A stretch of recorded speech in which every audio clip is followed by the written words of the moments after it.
Today I'm going to teach you step by step how to make a show-stopping Christmas wreath. Actually, it's a 3-foot door swag. Don't worry, it's beginner friendly. If you love DIY crafting and wreath making, be sure to hit that subscribe button. Join us. We've got new tutorials uploading every single week. If you'd like to recreate today's design, make sure you take a screenshot. You can find everything that we're using today at tmigifts.com. Be sure to use my code Nikki20 when you check out for 20% off of all of your orders every time. Okay, let's dive in. Hello, my crafty friends. It's Nikki here at Stillwater's Wreath Designs. Just want to take a quick moment to say thank you to TMI Gifts to share all these goodies with us today. We'll be making today's design on a 32-inch pine wreath base. This stunning gold metal jingle bell finial is going to be our focal point. Take a look at all these super cute embellishments and ribbon, you guys. Okay, make sure your hot glue gun is plugged in and ready to go. You'll also want to have your scissors handy, a single 6-inch zip tie or a pipe cleaner. You'll also want to have your rotary cutter nearby if that's what you use to cut your deco mesh. Okay, here we go. If you are new to working with pine swag bases, folks, they basically look like an upside down Christmas tree, and they come to you pretty condensed. So here I'm just fluffing it out. The tip is actually the bottom part, and then the widest part is the top part. And I like to just straighten up those pine ties on the back. We're going to keep that flat. That's what's going to rest against our door. This is actually a 32-inch pine swag base, and you can see it's got that handy loop at the top of our swag base for hanging once we're finished. The first thing we need to do for our design is to load that base with our deco mesh. This is just a single roll of mossy green 10-inch deco mesh. Here I've got my rotary cutter. It's kind of like a mini pizza cutter. If you don't have that handy, just grab your scissors, and we're going to cut the entire roll into 24-inch strips of deco mesh. If you don't have a rotary cutter, you guys, it's one of my first tools that I really fell in love with. They're super cheap. I'll leave an Amazon link for you below in the description of this video in case you'd like to grab one. Once you've got your deco mesh all cut and ready to go, we're going to make cruffles. To make a cruffle, you're just going to lay that piece of mesh in your workstation, curl side up, and then you're going to curl each of those ends or roll them in a couple of times. This just tucks away that raw edge to help reduce the fray, and then you're going to scrunch and gather that mesh in the middle. And now we can add that cruffle down into our pine base. I always start in the upper left-hand side of my pine swag, and basically all you're going to do is find 2 neighboring pine ties, open them into a V, and add that cruffle all the way down to the base between those 2 pine ties. You'll give them a couple of tight twists to secure your cruffle in, and you've just added your first one in. We're going to add this entire roll of cruffles throughout the entire pine base, and really all I do here, folks, is start on the upper left-hand side, and I work my way straight down to the tip, and then I come right back up on that right-hand side until it's nice and full. If you have any leftover pieces, just look for some gaps and tuck them in. Now that we've got all of our cruffles added in, look what a nice full base that's made for us. Okay, let's move on to the next step. We're going to add our finial.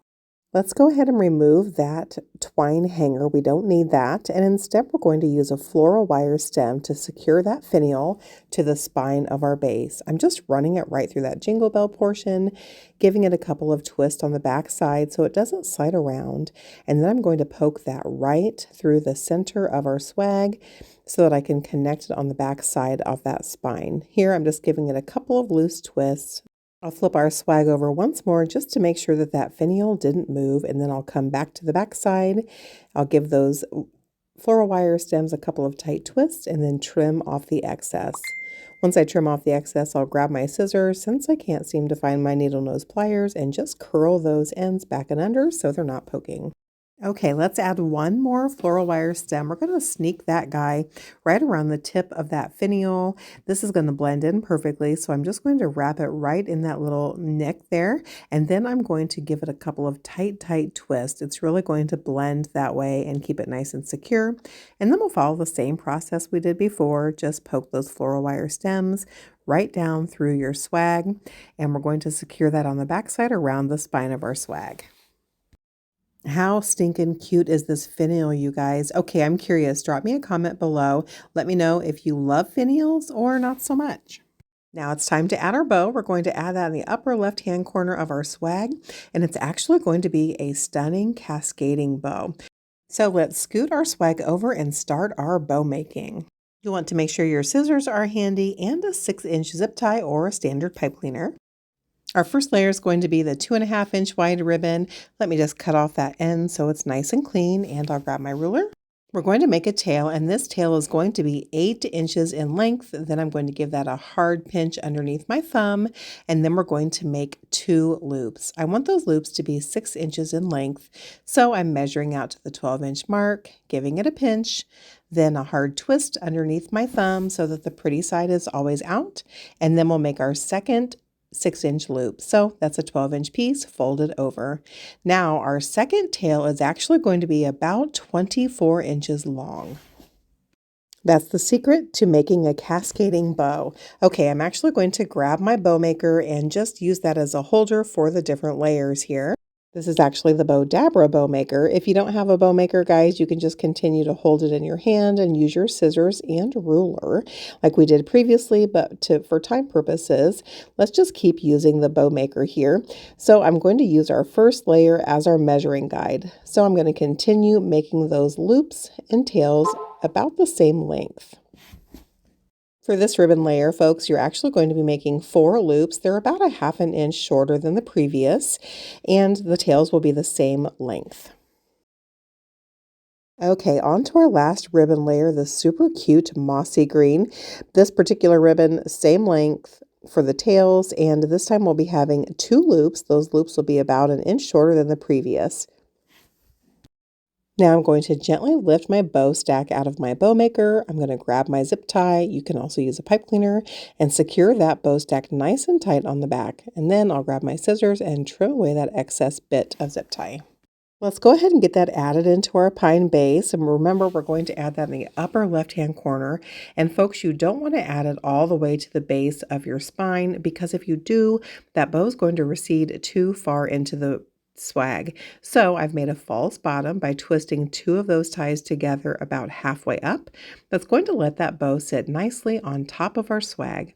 I'm just going to center that bow in between those 2 ties, give those pine ties a couple of tight twists, and then curl those ends back and under so they're out of the way.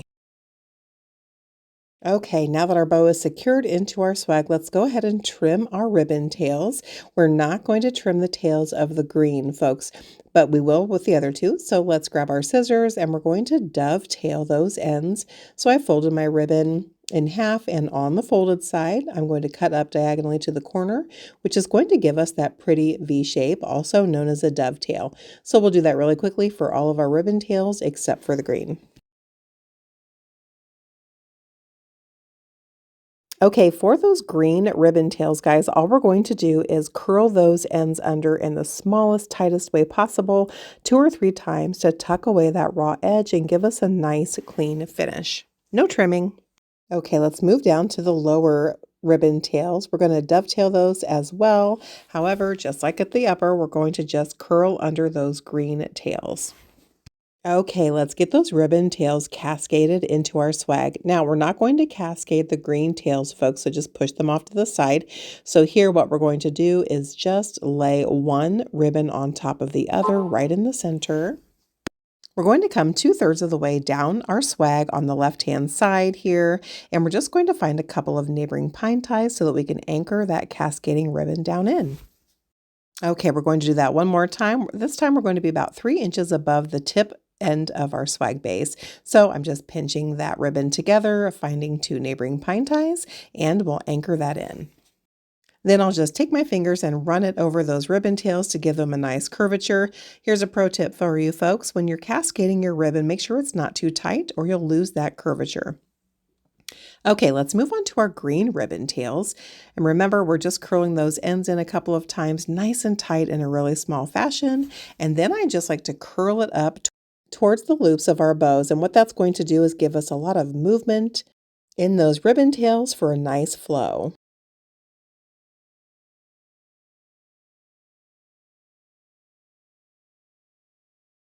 Once you're happy with those green ribbon tails, let's go ahead and move to the upper ribbon tails. All we're going to do here is just fluff them out and then curl in those green bits. Now let's do a rough fluff of our bow loops. All I'm going to do is start on the back side and open up those loops. For the wider ribbon, they're going to go straight across, and then the 1.5 inch wide ribbon is going to be formed in an X pattern. Once it's in an X pattern, then I like to open those loops up. And then last, we'll open up those green loops, and those two will be going directly across. How stinking cute. Let's get some cascading ribbon added into the right side of our swag. So basically, we're going to just layer those ribbons right on top of one another. We won't be adding a bow, just some cascading ribbon loops. And I'm going to leave about a 6-inch tail, pinch that mesh together, and then I'm going to come in on the right-hand side. I'm going to find some neighboring pine ties. I've already made the false bottom so that they don't recede in too deeply. I'll give those ties a couple of tight twists and tuck them back behind. Let's take a quick minute to dovetail those ribbon tails and, of course, curl in the green.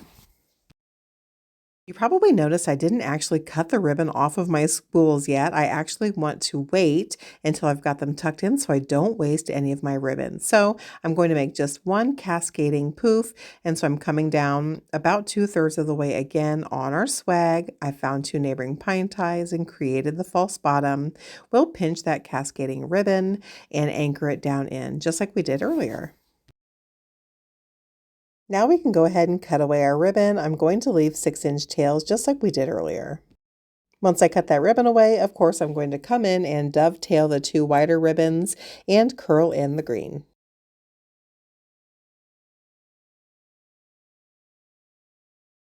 Okay, let's move on with some more ribbon. We're going to add some ribbon tails in. Well, it's looking pretty good on the front, but they need some more depth and dimension on the sides and the top. Let's grab that 2.5-inch wide ribbon and our ruler. This time we're going to measure a 16-inch tail, and we'll cut just a single strip of that. And then we'll also cut a single strip of the other 2 ribbon types, each one about 1.5 inches shorter than the previous. So just use that wider ribbon as a guide. Once you get those ribbon strips cut, go ahead and dovetail the ends of the wider 2 ribbons and tightly tuck in and curl the narrower green ribbon. Then we'll lay all 3 pieces on top of one another. We'll fold that ribbon stack in half to identify the center point. We'll give it a pinch in the middle, and then we'll fold it into a loose V over our thumb. Now we can add it down into our swag. Let me come around to the back side here. So again, I'm going to find 2 neighboring pine ties. I'm going to create that false bottom, give that a nice tight pinch, form it into a loose V, and anchor it down into those ties. As you can see, I kind of want them flowing up and off to the right. I'm going to fluff out those ribbon tails and curl the green ones.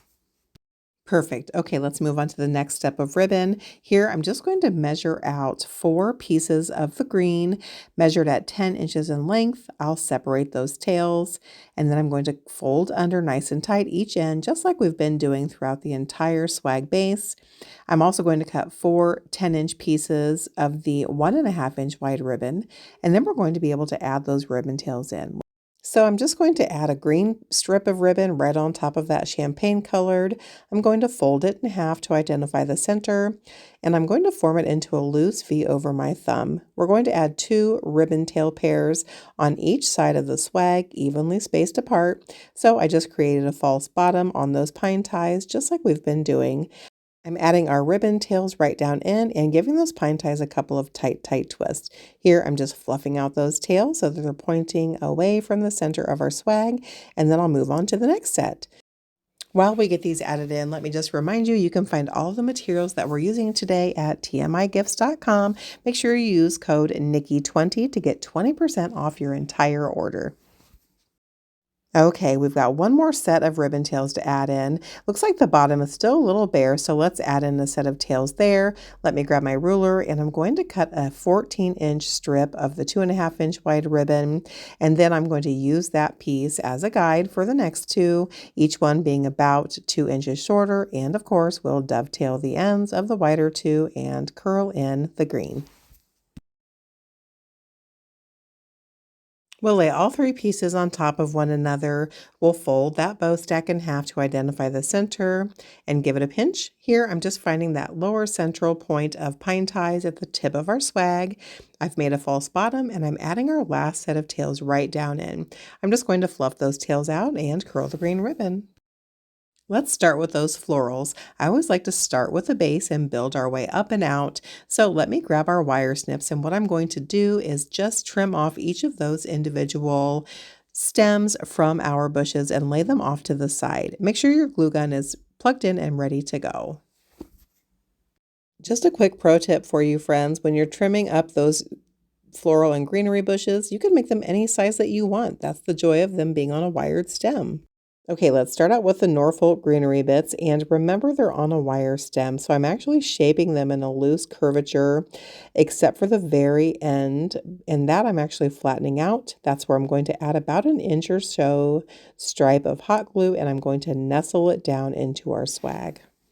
As you can see, I've just started in the upper right-hand side of my swag, and I'm working my way down to the tip. You'll want to make sure that you add those in at different elevations and depths so that they're not too uniform. You want to keep this nice and whimsical. Now that I've got all of the Norfolk bits added on that right-hand side and down at the tip, I'm going to come back in with our white snow flocked bits. I'm going to add a dab of hot glue at the ends and nestle those right on top of where the green Norfolk were. This is really going to give it a lot of personality and wintry glow. Once we've added our green and snow-flocked greenery bits all down the right-hand side of our swag, we're going to follow the exact same process on the left. Make sure you're coming in at different heights, depths, and dimensions, and don't forget the top. Next up, we're going to add in all of our jingle bells from the bush. So what I'm going to do is grab my wire snips and trim off each one of those stems individually. I'm going to take those twiggy tips and wrap them around my finger to give them a cute little curl. Then I'm going to add a jingle bell.